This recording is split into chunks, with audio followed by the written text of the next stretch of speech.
Hey, it's starting time, and thank you for attending our webinar today, 2017 Tax Changes Contained in the Bipartisan Budget Act of 2018. Today is Valentine's. You celebrating either, and there's plenty of places to go buy your Valentine's Day gift in the event that you forgot it's Valentine's Day.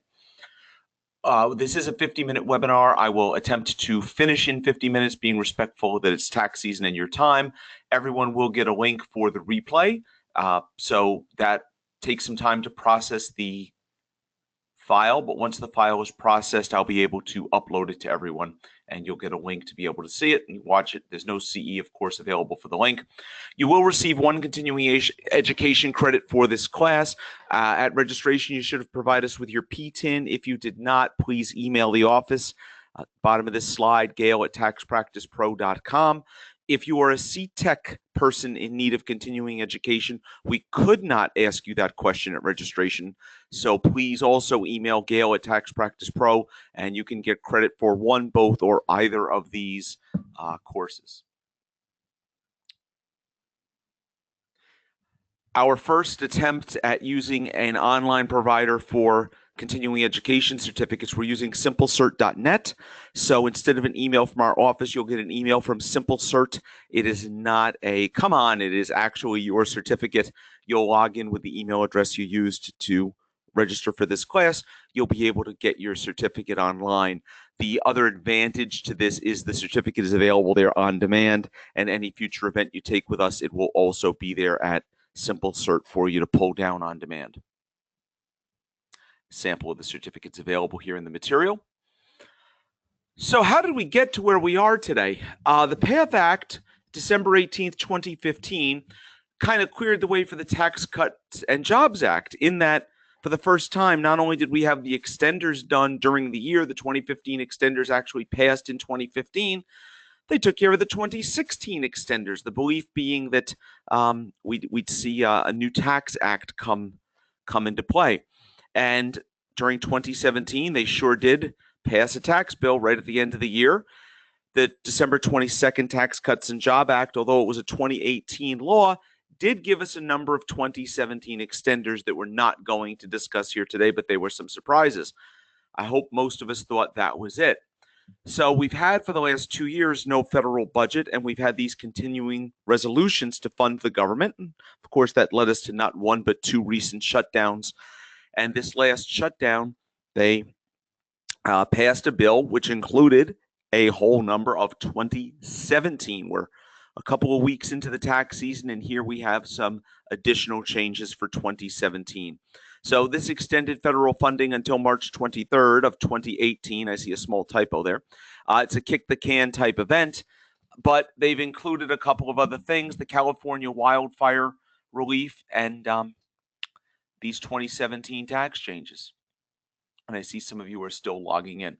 So how is this going to affect us? The IRS has given us no guidance other than this announcement that was in the newsroom that they're reviewing the legislation and the numerous provisions, and they're trying to decide what to do. I heard secondhand the IRS has a tentative date of March 5th to have their software ready and out to the various vendors for the vendors to start testing. Now, of course, there needs to be a drop dead date here that they're making software changes. So all the vendors and the IRS have to be on board with this same date where everything will change.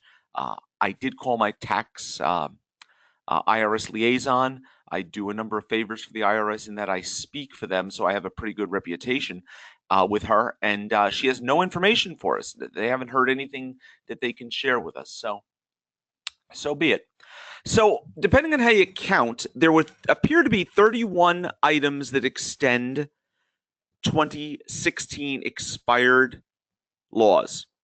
The big four, from my perspective, for most tax practices is that we have the an extension of the discharge of indebtedness being excluded from gross income on the foreclosure of your principal home under Section 108. The mortgage interest premiums are back as interest. That had expired December 31st of 2016. The above-the-line deduction for qualified tuition and related expenses, which nobody seemed to love, is back. and the non-business energy property credit, that $500 home energy credit for windows, doors, and heating systems, that's back as well. And there's a whole host of other items that we're going to discuss as we go through here. So first, the Section 108 exclusion of debt discharge comes under Section 4201 of the budget bill. Now, I gave you in addition to these slides, there were two files available for you. The two slides that are available are this presentation and the extenders section of the budget bill. It's about 4 pages with a brief explanation of each of the extended items. So the 108 exclusion essentially allows someone who has $2 million worth of debt discharged from a foreclosure on their primary residence to exclude it under income under Section 108. Now, the interesting thing here is that you don't need to be insolvent here. If it was my primary residence and I have a debt discharge related to it, I can simply exclude this debt. And this came about during the Obama administration when we were had a financial meltdown in 2008, and this is something that has been continuously extended, and it has yet one more year. And you can find this, not a code section guy, but at the bottom 108A1E is where you can find the extension. Mortgage insurance premiums. Under the old law, if your adjusted gross income was under $110,000 for a married couple, $55,000 for someone married filing separately, they could take a deduction for mortgage insurance premiums, and this was reported on Form 1098. And of course, in this case, they prior to the law change, they needed to be paid prior to January 1st, 2017, and allocable to that period before 2017.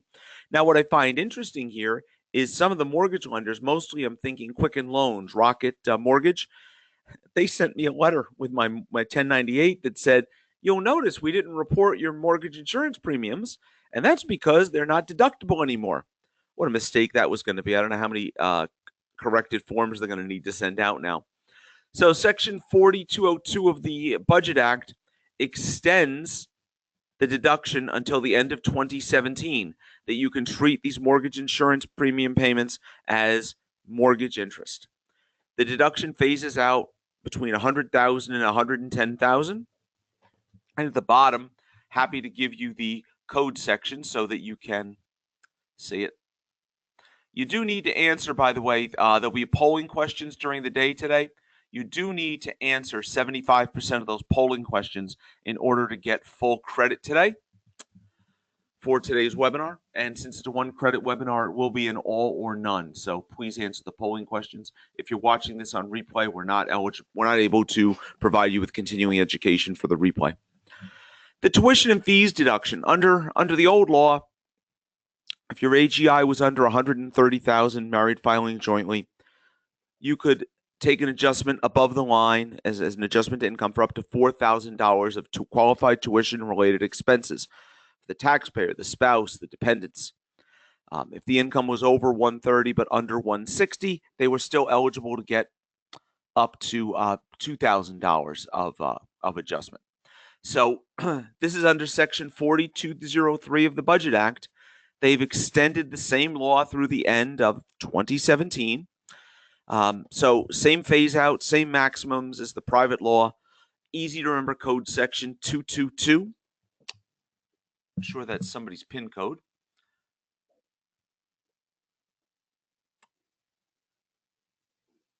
Okay.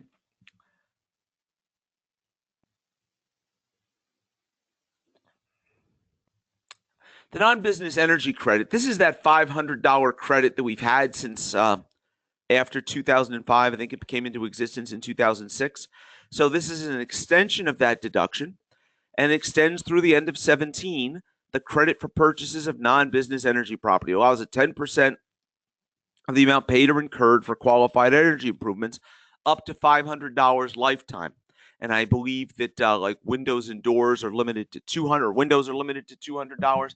So this is an extension of that same law. So you need to be aggregating your total costs of the lifetime here of what the person has taken in energy credits. And of course, they should really raise that amount. We all know that.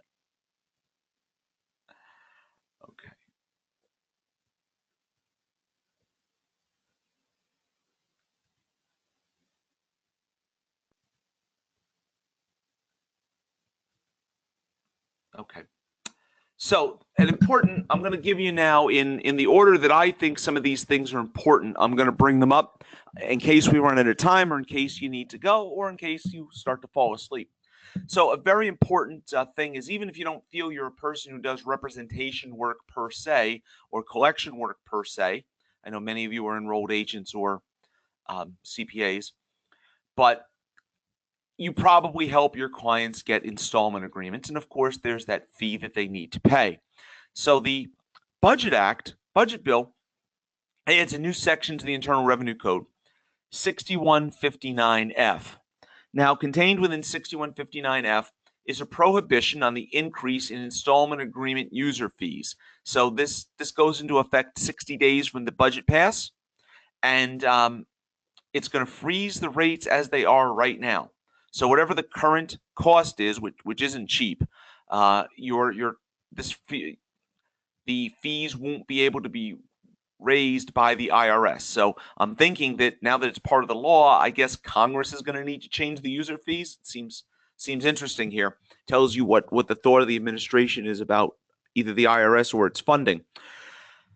New provision: taxpayers below 250% of the federal poverty limit will have no fee if they enter into a direct debit installment agreement. Now that's new as well. Another new feature: those who can't enter into a direct debit installment agreement, I guess those are the folks that are the unbanked, don't have a bank account. These folks will be reimbursed the fee upon completion of the installment payments. Now that's also in the code. I gave you the section there, 6159F2. But I'm assuming it's going to be automatic, but I don't know. Is that one more thing we're going to need to bookmark? And gee, remember, did our client get a refund of the fee? Did it go to the right address? Did they cash the check? So this is going to apply to all installment agreements entered into after April 10th, 2018. So I'm not putting this in writing, but if you have any clients that have already filed, have an installment agreement, and are looking to get an installment agreement for the current year, probably I would call Practitioner Priority Service, get a 60-day hold. They will give you that as a one-time courtesy. And then after April 10th, I would call back and set up that installment agreement and help my client not have to pay the fee to set up the installment plan. So a couple of thoughts here on some of these larger practice issues that we're looking at. First, what are you going to do with affected returns? You're going to file them and amend later. Many hold them, file them. Many of my clients, you probably have better clients than I do. Many of my clients are money needers, and they may have made $200,000, but boy, they need that $200 refund now, and they don't want to wait.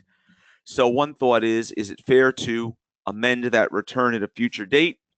So what we're doing is we're filing the returns, and we're getting paid today for the amended return, getting a small discount off the normal amended return fee. We're getting paid today, telling them it might not be till after April 15th, and we're blaming Congress for this, because who passes a retroactive tax law in the middle of tax season, right? And we give a quick explanation of the need that the IRS needs to reprogram their computers. The software vendors need to reprogram both for preparation and for e-file. And people are happy to blame it on Congress. There's some software issues here even too. Some of the packages allow, for example, education credit comparisons. That's not probably active in your software because the adjustment to income, the tuition and fees deduction, had expired.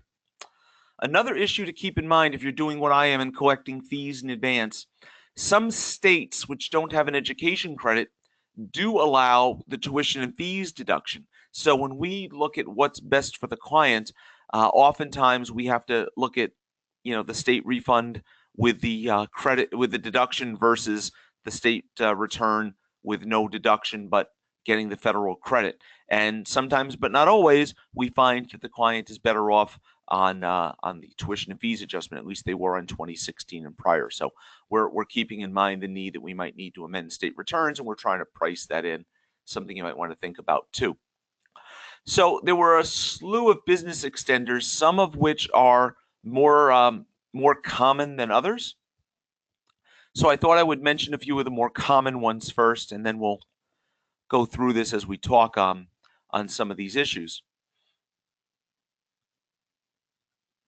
So one important one, at least here in New York, and probably for you folks in California, is Section 1, and anybody from Vancouver on the webinar?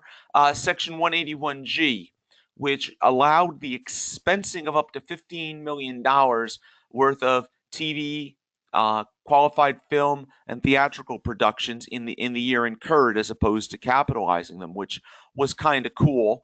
That went away, and I don't know, it seems to be plenty of television and movie content out there, but here it is back again. So not complaining, but Budget Act Section 40308 gave this to us, and we actually sent out an email the other day over the weekend to all of our clients in the industry, making sure they were aware of it, although they probably have great lobbyists, which is where this came from. I have not one, but two tracks near me for trotters. And interestingly enough, the Hall of Fame of the Trotter is here in Goshen with us. It's kind of funny.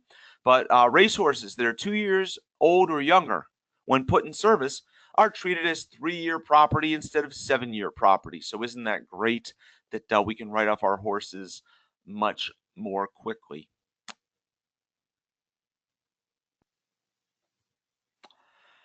A number of other provisions that are a lot less seen, at least in my opinion, are less seen. You'll forgive me, I hate monkey. This doesn't do a very great job of quickly switching screens.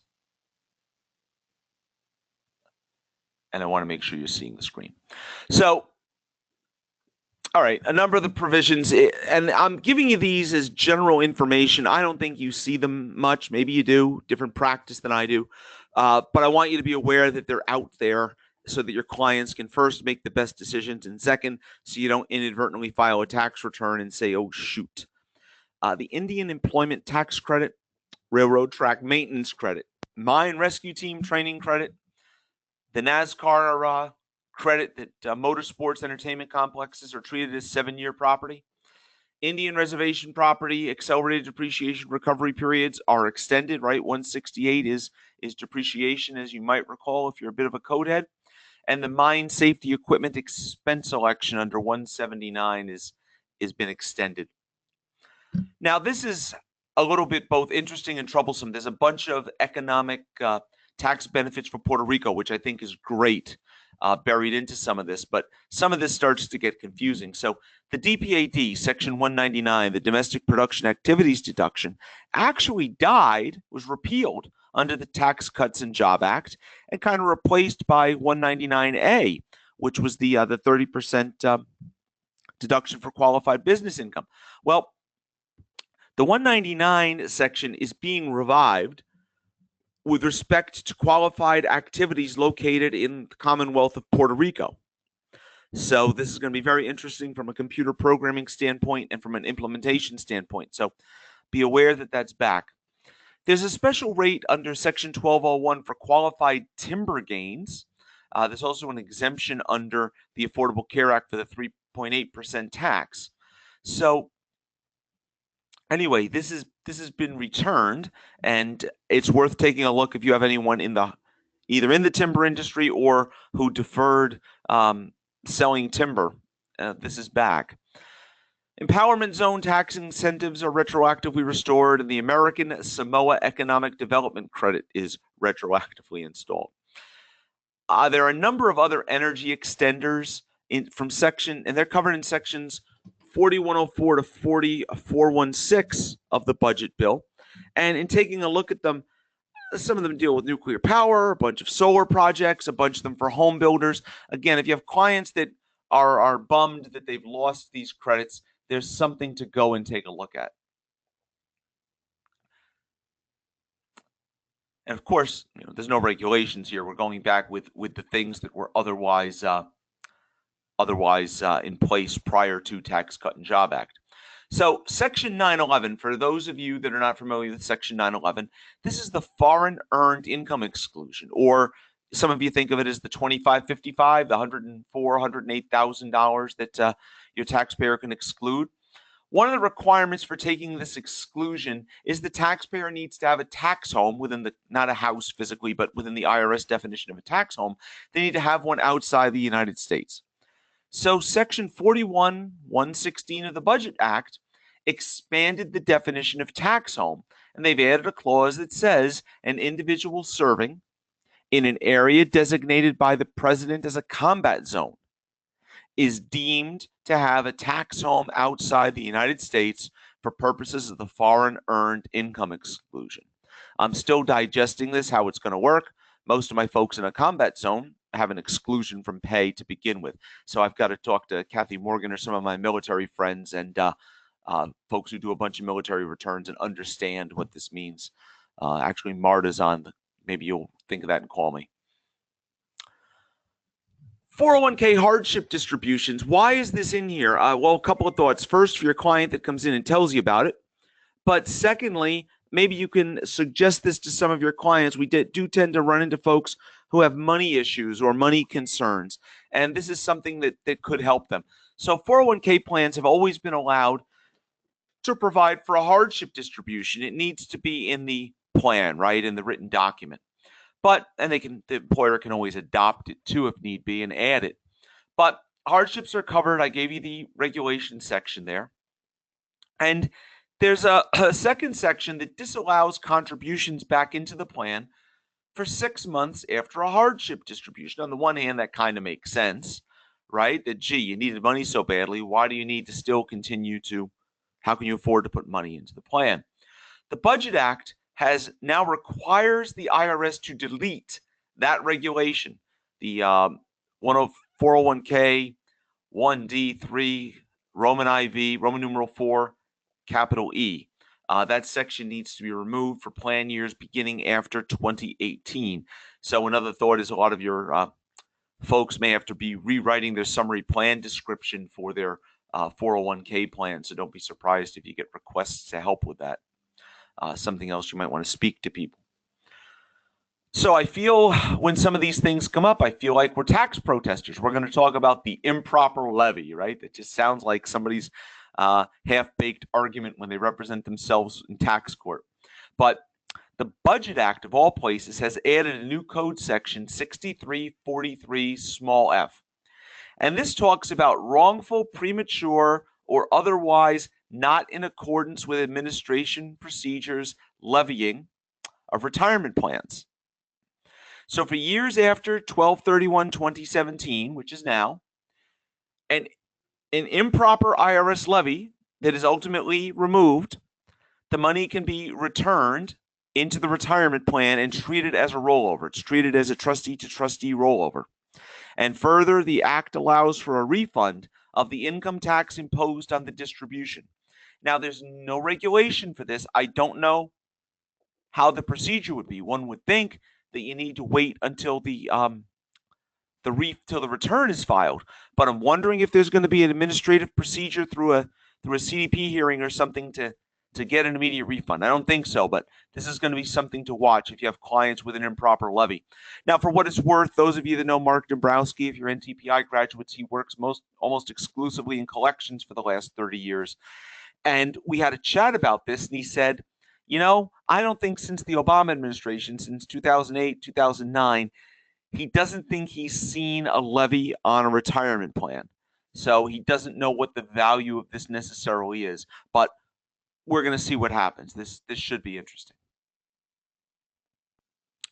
So the Tax Cuts and Jobs Act, that was the December 22nd, 2018 law, added Section 1400Z-1 to the Internal Revenue Code.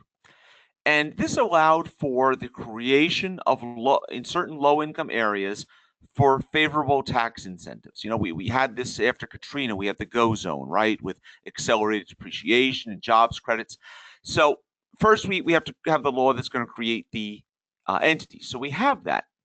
Well, the Budget Act added a subsection, 1b3, which makes all of Puerto Rico an eligible opportunity zone, retroactive to the passage of the Tax Cuts and Jobs Act, which was December 22nd, 2017.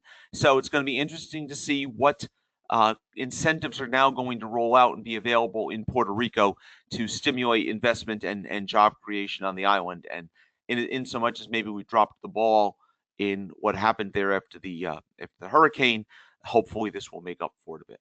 So if you have clients that are thinking of going there, already investing there, this is something to be watching. If you're in an area where folks are Puerto Rican nationals, maybe isn't the right word, but folks from Puerto Rico that are thinking of investing in the island, again, there's a seminar or a webinar you can put together to talk to people about these important changes. So the PATH Act created Section 139F, and the intent of 139F was to take wrongful incarceration payments and make them tax-free. These are when someone turns out someone was convicted on faulty evidence or wrong DNA evidence, and we release them and they sue and they get a payment because they were wrongfully charged, wrongfully in prison. So there was a window to go back and pretty much take any payment that had ever been made, regardless of statute, and gave them a 1-year window to go back and amend the returns and get back any tax that was paid. I didn't look into the mechanism, but I think it was going to be a right of claim rather than amending a 20-year-old tax return, but I don't remember. But in any event, we've now extended this through December 18th, 2019. So if it comes up that anyone received a judgment or receives a judgment, I mean, now they're obviously tax-free, but we've extended this because that's in PATH as well. But we've extended this window to go back. So if anyone has paid tax on one of these settlements incorrectly, even if it's out of statute, the availability is here to go back now until December 18th, 2019, and get a tax refund for these folks. Now, one of the is silly a fair statement. One of the stranger things that's been offered here is the creation of this new Form 1040 SR. And I guess SR is senior, I don't know. But the IRS has been instructed to make available a new form, which will be called the 1040 SR, for certain individuals to be able to file their tax returns. It's supposed to be as similar as possible to the 1040 EZ. The word they used was practicable, and I don't even know if that's a word.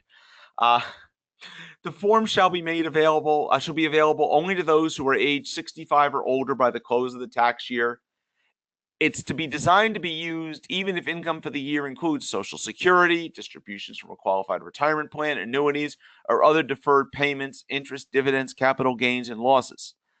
The form should be available without regard to income, and the form must be made available starting with the 2019 tax year for calendar taxpayers. Now, based on what they're including in here, I just don't understand. I don't understand the point. And I've spoken to some other professionals, and we don't get it either. Maybe there's some other tax incentive coming out. Maybe there's some reason we want to identify all the senior citizens are. I don't know, but this is what the government is looking to do, and the IRS, with its limited resources and its 2008 funding, has no additional funding to go out and do this. So it doesn't seem so useful. I have to hide that. There we go.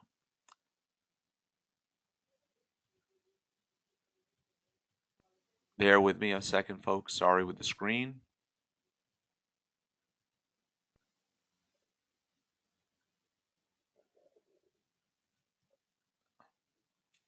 All right.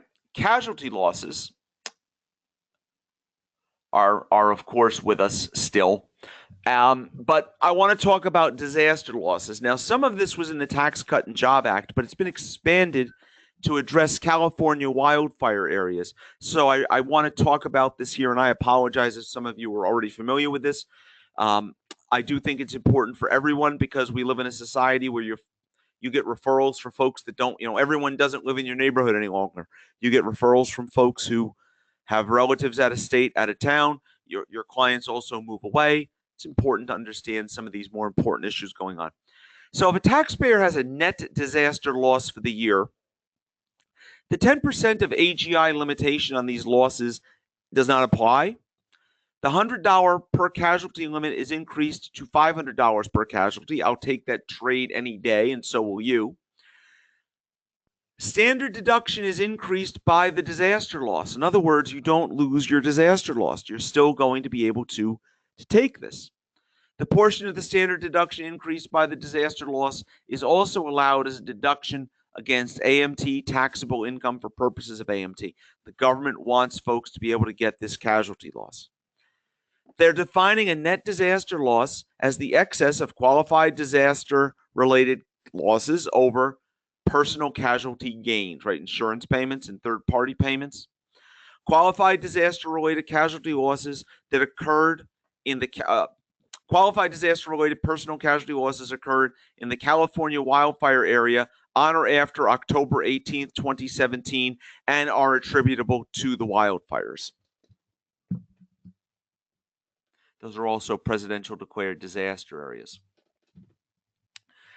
So the definition for earned income for credit purposes for these folks in the California disaster area changes a bit. And, we live in a society where the IRS expects us to do due diligence and help them prevent fraud and, in fact, put a barrier in front of some of these folks. Now we're going to say, but wait a second, we want to make sure you're getting a maximum amount of earned income credit. And what they're looking to do here, I guess, is it's possible that someone may be at a disadvantage in that they have gains or other things that inhibit their earned income credit. So here's what they want to do. If the earned income credit of the taxpayer for 17 purposes is less than the earned income for 16, they can elect to use the 16 earned income for purposes of calculating the refundable portion of the child tax credit and the earned income credit. Now, in both of these cases,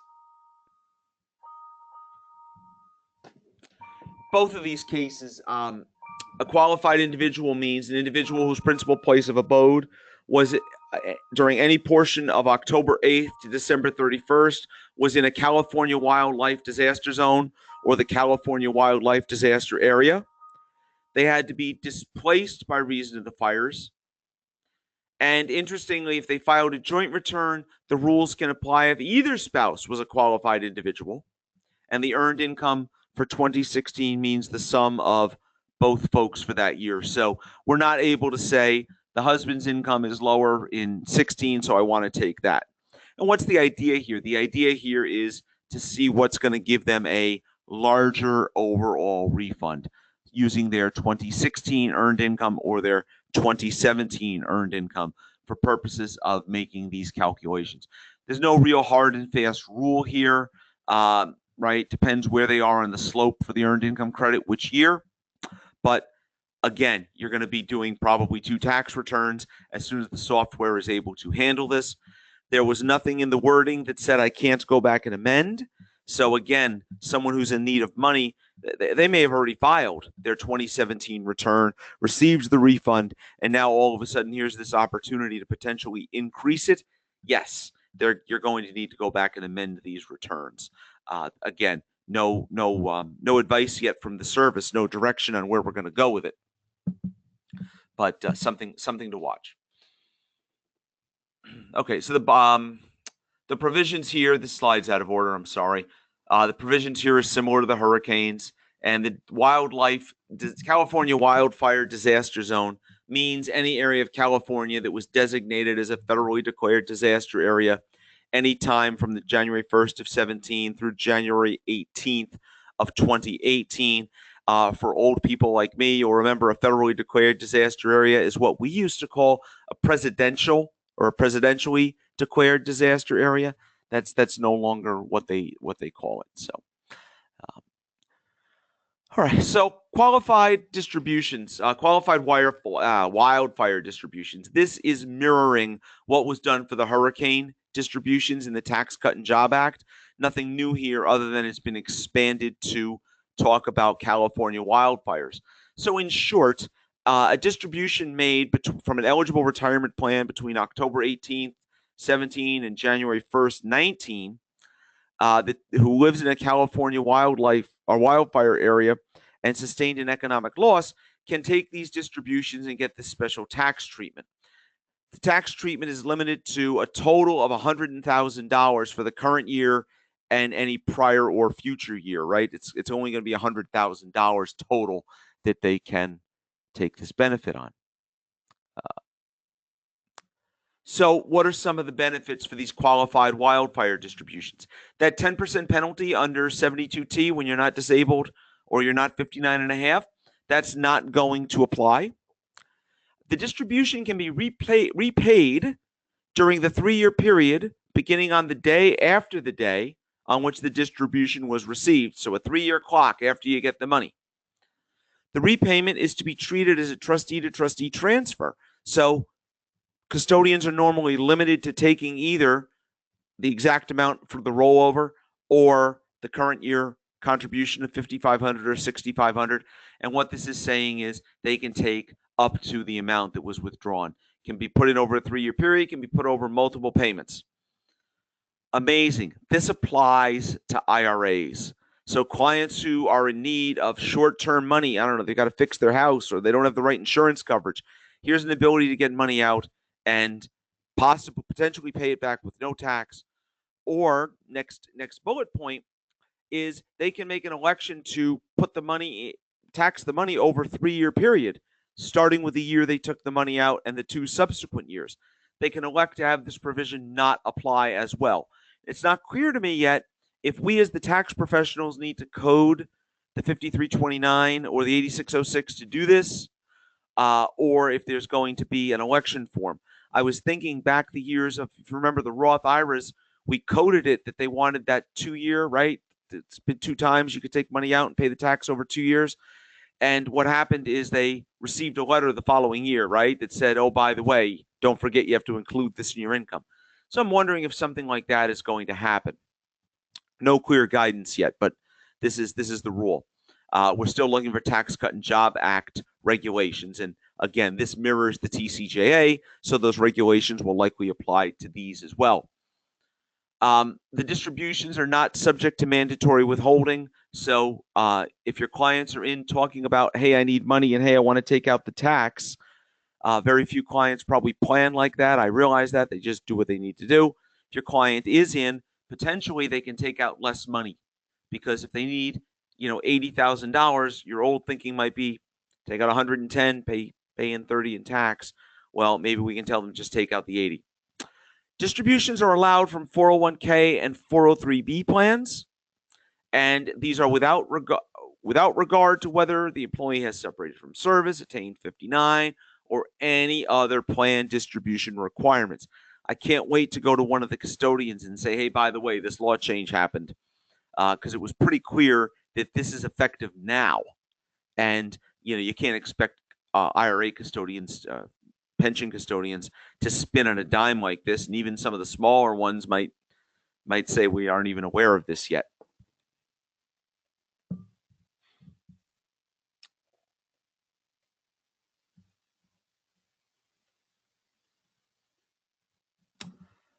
So if your client took a home purchase distribution and lived in the California wildfire disaster area and they couldn't complete either the purchase of a home or the purchase of the home, they can recontribute the money back into a qualified plan.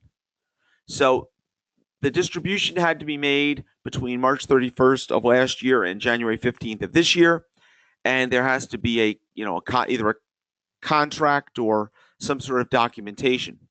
The recontribution can be made up until June 30th, 2018. Now, interestingly, it said it had to be made sometime beginning on or after October 8th, 2017. So I wonder if you have clients who have made other payments into their retirement plan, if it behooves them to go back and restructure this as a recontribution, which means it wasn't taxable to begin with, as opposed to a deduction in the current year. Again, I haven't seen any regulations. They're not probably being written as we speak. But it'll be interesting to see what they say. And does it make more sense, if you can, to go back and classify this the year before as a repayment rather than a contribution in the current year? And again, similar to the other benefits we've read about, this is treated as a trustee to trustee transfer.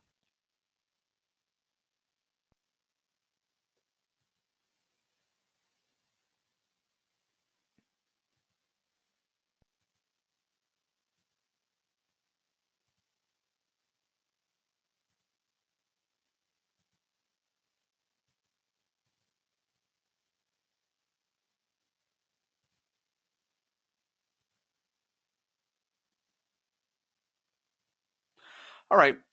In California, there is an employee retention credit currently available. An eligible employer are those that conducted an active trade or business on October 8th, 2017 in the wildfire disaster zone. The trade or business had to be inoperable on any day between October 8th, 17 and January 1st, 18 as a result of the disaster. Employers are allowed an employee retention credit equal to 40% of the wages paid. Don't you love when these great tax things get announced after it already happened? The amount of qualified wages that can be taken into account per employee is limited to $6,000. So this is more along the lines of any of your clients with employees that are employers or have employees need to go back and take a look at the applicability of this.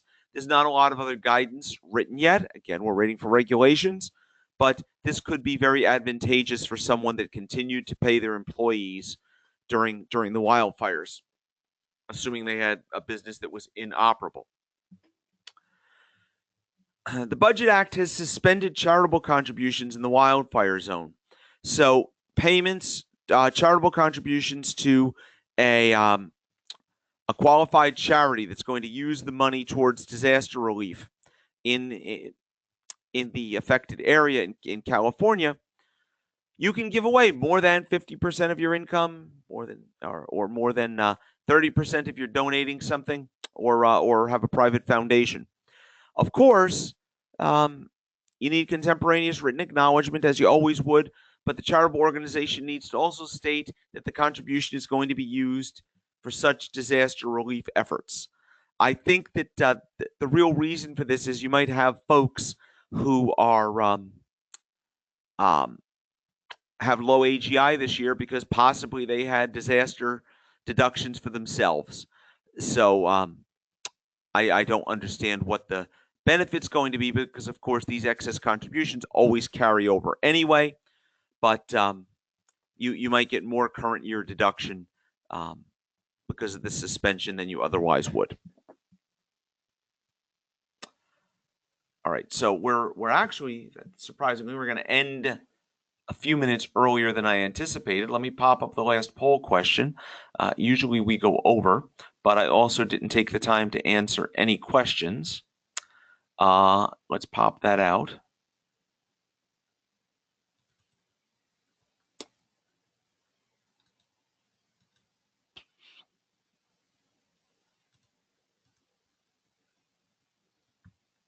And then you do need to stay on with me just for the other 7 minutes here.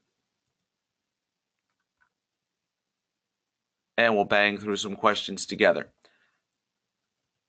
Someone from Cancun, someone heckling. Isn't that great? Yes, it is Ash Wednesday, so I apologize for not saying Happy Ash Wednesday. A couple of you said the screen didn't change. I really hope it changed. I apologize for those who said that the audio is being bounced. I do have a very nice I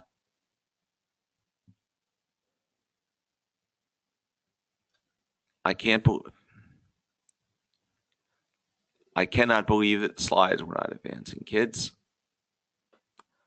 If you missed a polling question, you need to get 3/4 of the polling questions. I apologize for not announcing the polls, but NASBA is saying that we're not supposed to be announcing them. It's supposed to serendipitously pop up, and you're supposed to answer it. So I apologize. So someone else is saying that you were losing the poll question.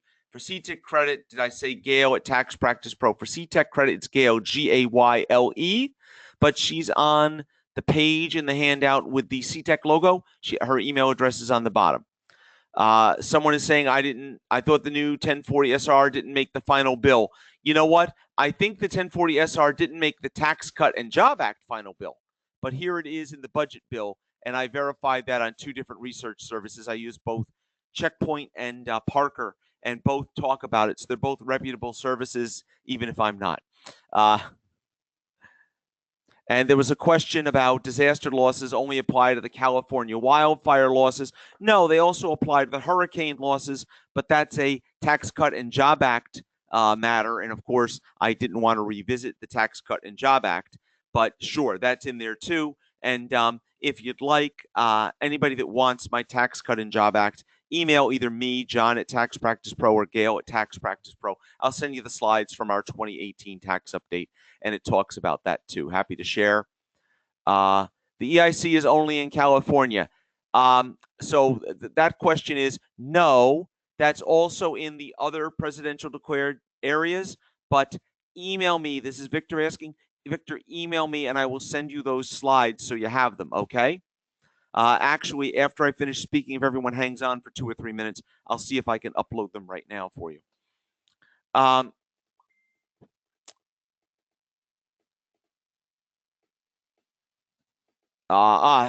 Cecily is asking, it says wildfires. What about the mudslides? Were the mudslides in the wildfire areas? Isn't that the point? Is it or no, right? That all the fires loosened all the trees and all the foliage? A couple of folks.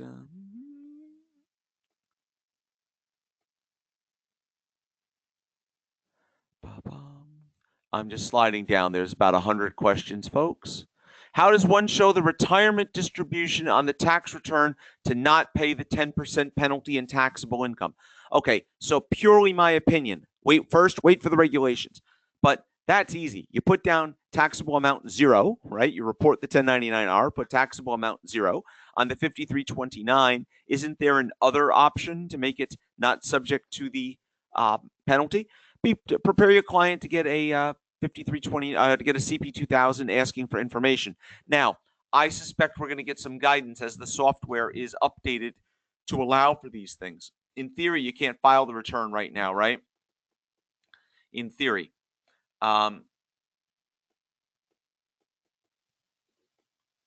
Non-business energy credit 5695 is not active in most software. That is correct, Mr. Gibbons. I expect that is going to be I'm hoping that your software just turned it off and didn't, not code it. For those that have to code it, I think it's going to be difficult thing.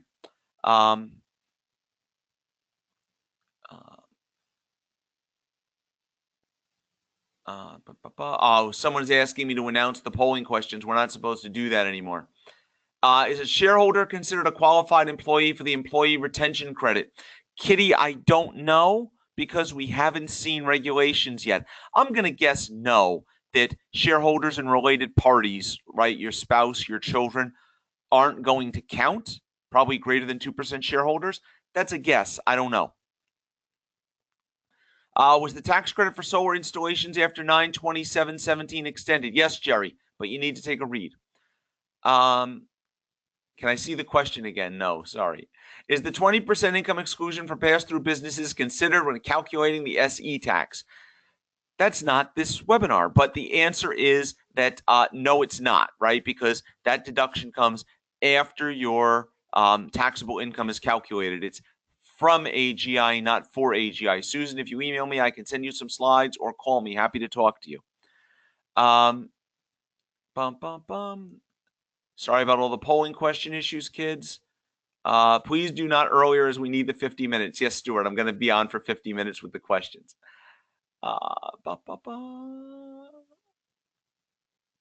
Happy Valentine's Day to you too, Marie. Yes, David, we do other webinars, taxpracticepro.com. That way you can avoid them, right?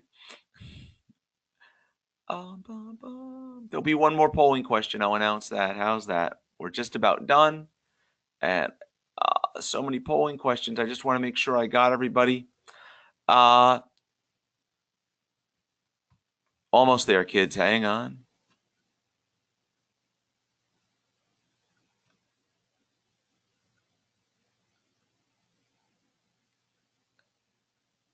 How many polling questions will there be? More than one. So Ted Stewart. Ted is asking, it appears a lot of the changes you discussed are related to wildfires. Were there other changes? Yes, there were hurricane changes, but they were under the Tax Cut and Job Act. If you need that, John at johnshuey.com, John at taxpracticepro.com, or Gail with a Y, Gayle at taxpracticepro.com. I'll email you the slides from our tax update so you can take a look. We talk about that there. Polling. Is email address John at taxpracticepro.com? Yes. Is the 199 deduction only for Puerto Rico? Okay, so this gets confusing. 199 is the old DPAD deduction. Yes, that is available for 2017 for Puerto Rico only. 199A is that new 20% of qualified business income deduction. Does the energy credit include wood pellet stoves and AC units? I'd have to go read it. I believe so, but don't hold me to that. Does any of the disaster relief affect Houston, Texas, and the other hurricane areas? So that was in the previous law, the Tax Cut and Job Act. Again, email and we'll send you out those slides for you to look. Someone else has confirmed. 3 other people have confirmed that the mudslides were in the fire zone. So yeah, that's correct. What do we do about the last question? Give me just a second. We're almost done. One more question's going to come. One more question's going to come. I promise. All right, let's pop up that last question because I know some of you want to go. So there's the last question while I finish. If you answer the last question, you've been here 52 minutes, feel free to go. Thank you so much for stopping. Yes, we do other webinars. I've got 40 webinars that are going to be posted on our website in the next 2 days. That's the rest of the year. There'll be a webinar every Wednesday on 44 different topics. So by all means, starting the week after tax season. So taxpracticepro.com. Did the tax cut jobs bill stop the general casualty and theft losses? Yes, they did, Ruby. You can only have a theft loss, a casualty loss in a presidential declared disaster area.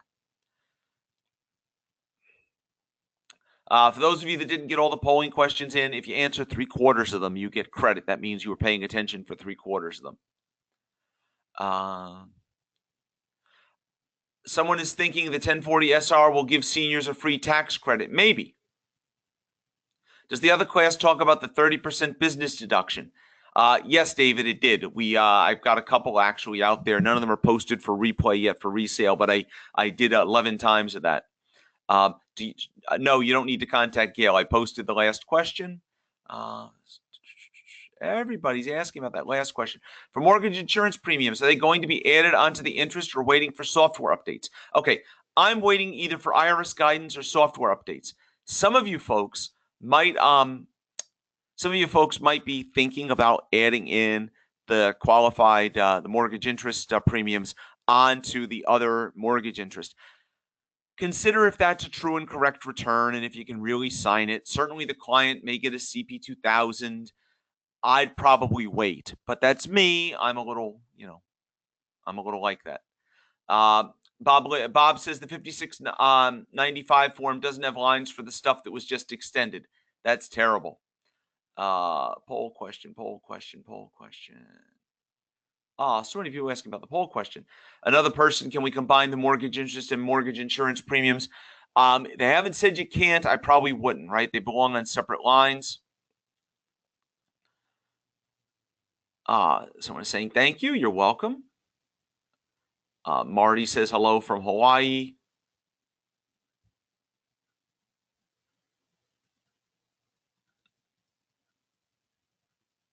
Could the cost of amendments to accommodate these retroactive provisions be expensed by tax prep firms instead of charging the client in the spirit of relief suggested by the changes in the law? Of course, we could do it for free. We can do that. If we were, we should probably get credit for it, right? Say all of my clients affected by February 9th were amending for free. If you're going to be magnanimous, make sure you get credit for it.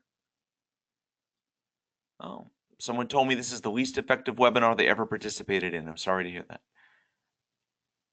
When will the 2018 1040 ES be available? I don't know. I haven't seen that yet. So the last polling question should be up, but you can, person that asked you, Gail, Gayle at taxpracticepro.com. Mary, John at taxpracticepro.com.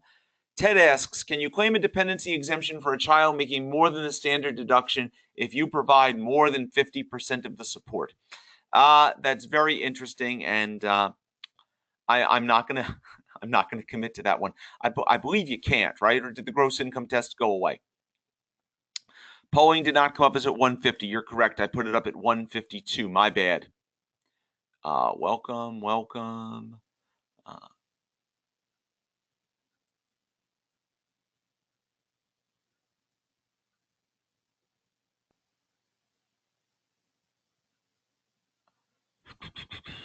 150, where's the poll question? Oh, some of you folks. Learning should be fun. I had difficulty getting into the webinar. Maureen, I'm sorry. If you, I wrote down your name. If it doesn't come up on the list, or if you, we'll take care of it. All right, we'll figure something out. So I'm reading all the 150s where you're all telling me Happy Valentine's Day or that I can't get in. Does 9/11 apply to civilians? You know, Richard, I have not seen 9/11 always applies to civilians, but this special except, right? 9/11 is anybody who lives outside the United States and works there can get the foreign earned income exclusion if they qualify. That's Section 9/11. What this does is this says if you're stationed in a combat zone, you're deemed to have a tax home. In the past, that wasn't so, but they've now added that. Will CPE be sent by email? It will. You'll get a link to go to simplecert.net. It's mentioned in the second or third slide, Lou. But yes, you will get that. Polling questions should all be there. Bill is saying go to my last slide. So if you liked this, please leave me some feedback on Facebook, Tax Practice Pro. And then there's my contact information. That's my other company. So it's the same. That's the tax office, but you'll still get me either email address. Thank you, Deborah. If you didn't get that last question, it should still be up. So if you didn't get that, let me. All right, let's close the poll. Share the poll. And the poll. Yeah. So here you go. Here's if you want to leave feedback on Facebook for us, Tax Practice Pro. Happily take 5 stars. If you didn't like it, give me an email, give me a call. There's contact information for me.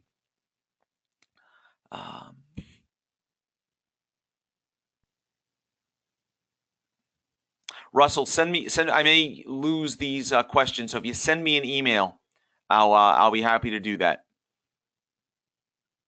Are mortgage companies required to send a corrected 1098 with PMI? Yeah, Victor, I think they've got to report it to the IRS, you know? Is anyone here to answer questions? Yes, Deborah, I am here. First-time user, last 2 polls did not show up on the screen. Christy, email me, john@johnshealy.com, john@taxpracticepro.com.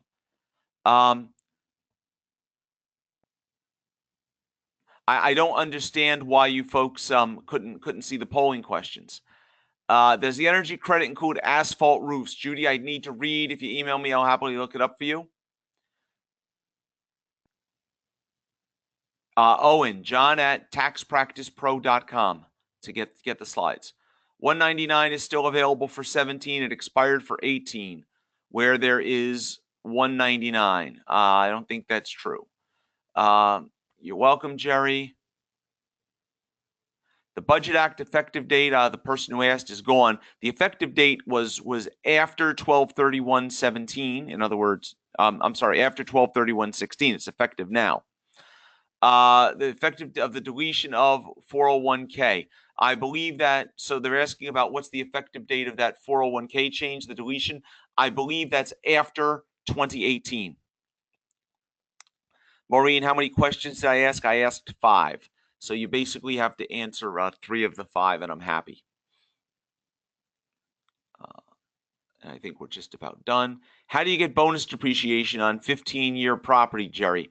There's that new definition of qualified business property.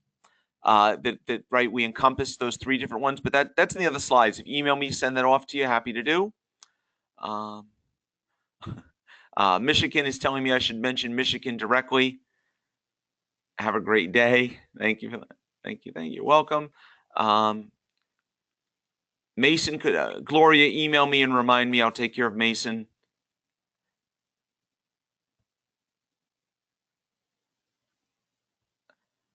Deborah, email me. Terry, email me. Tell me what transpired. Maureen, just 3. You're supposed to answer 3/4 of the questions were answered. In this case, if you answered 3 of the 5, we're going to be okay, even though that's 60%. California doesn't conform to PMI, so you can't add it to the mortgage interest. That's a great point. Those of you in California, California doesn't allow PMI as a deduction. So you better not be adding it on. You're going to really create a mess for yourself. Boom, boom, boom.